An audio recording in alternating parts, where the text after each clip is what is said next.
Halo, Assalamualaikum warahmatullahi wabarakatuh. Kembali lagi di channelku, Bidan Online.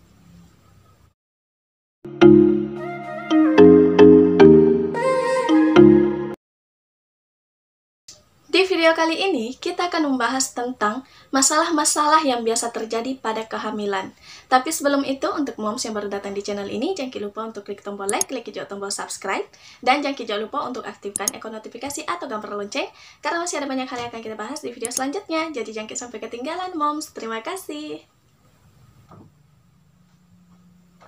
Halo moms. Nah, jadi pada masa kehamilan ada beberapa atau ada banyak istilah-istilah dan masalah-masalah yang biasa terjadi pada ibu hamil. Nah, di sini kita akan membahas masalah-masalahnya dan juga istilahnya yang mungkin ibu hamil agak bingung mendengarnya. Nah, mari kita bahas satu persatu. Oke, jadi untuk yang pertama, yang paling biasa atau yang paling umum dialami oleh ibu hamil di awal kehamilannya adalah yang namanya morning sickness. Morning sickness ini adalah suatu kondisi di mana ibu hamil itu mengalami mual dan muntah di pagi hari. Namanya juga morning sickness yang artinya pagi.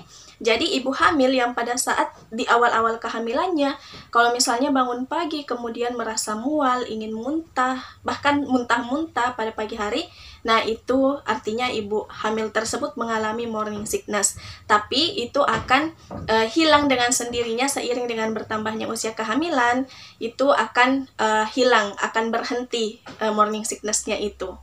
Nah, kemudian istilah yang kedua yang biasa terjadi juga pada ibu hamil, yang juga terjadi pada awal kehamilan adalah yang namanya emesis.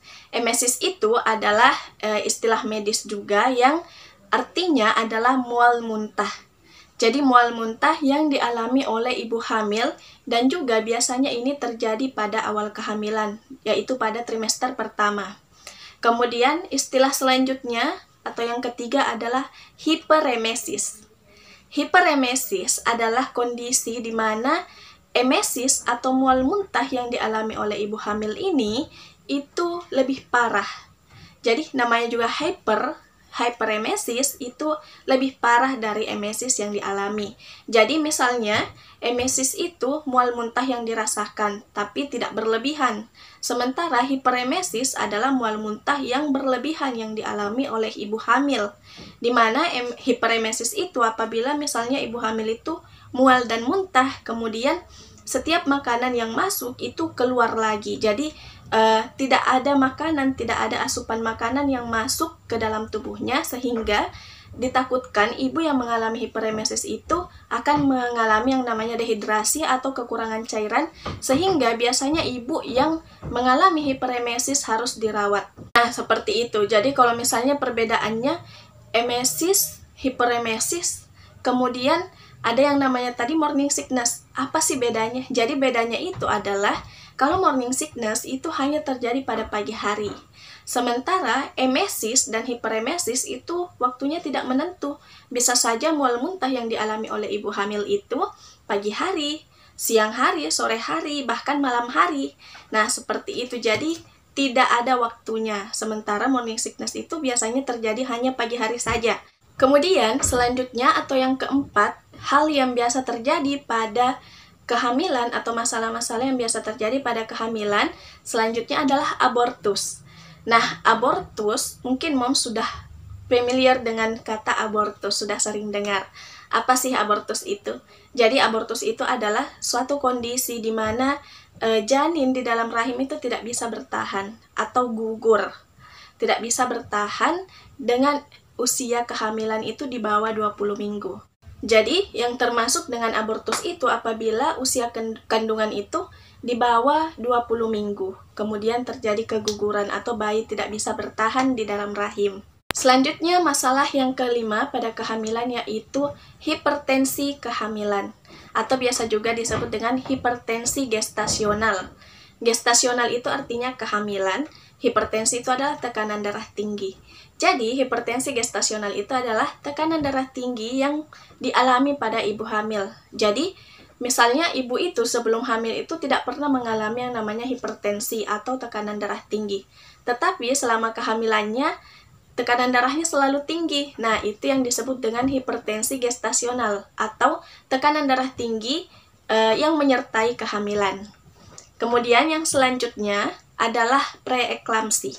Preeklamsi itu adalah suatu kondisi di mana ibu hamil itu mengalami peningkatan tekanan darah yang juga disertai dengan terdapatnya protein dalam urin.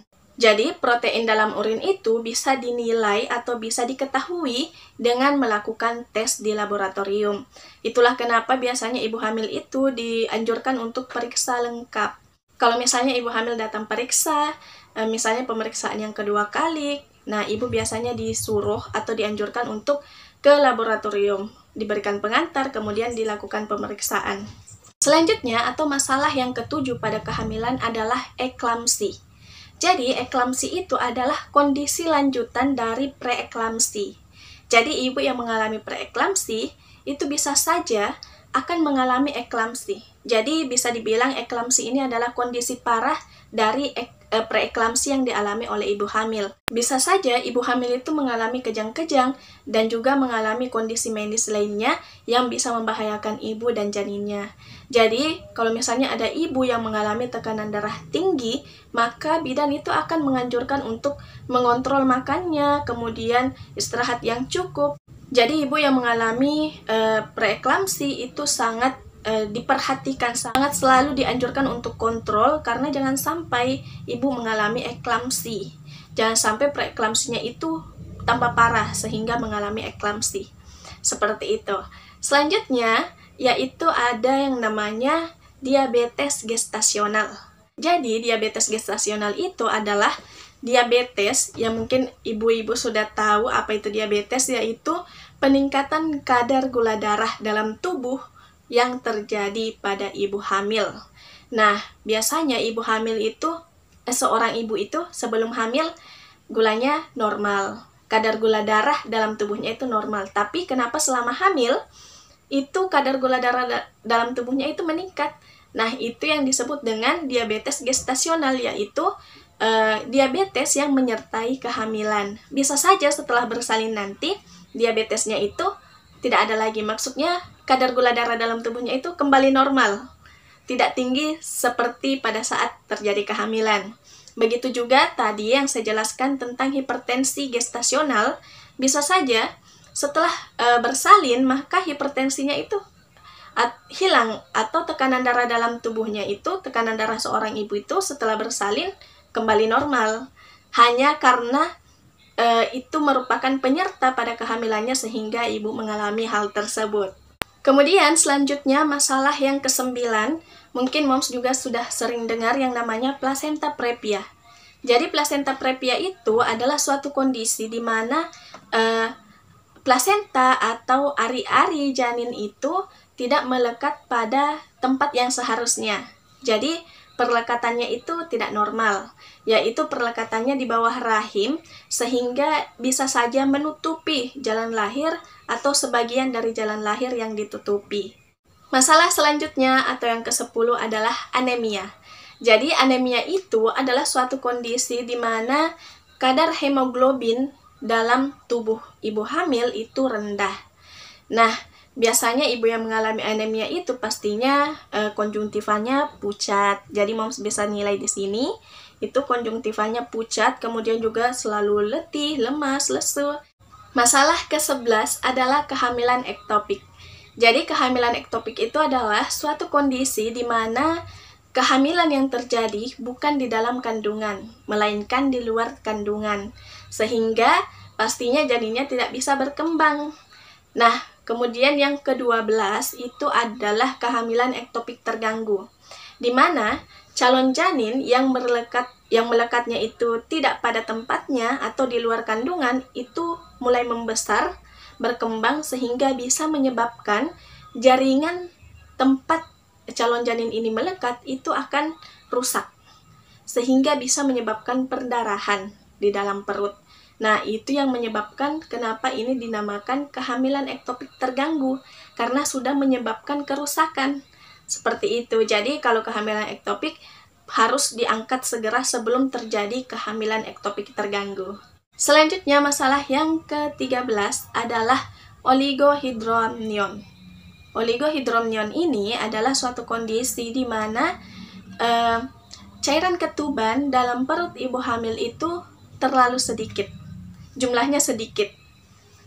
Kemudian yang selanjutnya atau yang ke-14 itu ada yang namanya polihidramnion, di mana polihidramnion ini disebut juga karena suatu kondisi di mana cairan ketuban dalam perut ibu itu terlalu banyak. Jadi antara oligo dan polihidramnion itu terlalu sedikit atau terlalu banyak. Bagaimana cara kita mengetahuinya? Nah, caranya itu adalah dengan rajin melakukan USG. Jadi kalau misalnya ibu hamil itu rajin USG, pasti akan diketahui semuanya. Jadi itulah kenapa ibu hamil itu dianjurkan untuk USG. Nah, kemudian yang terakhir atau yang ke-15 itu adalah KPD.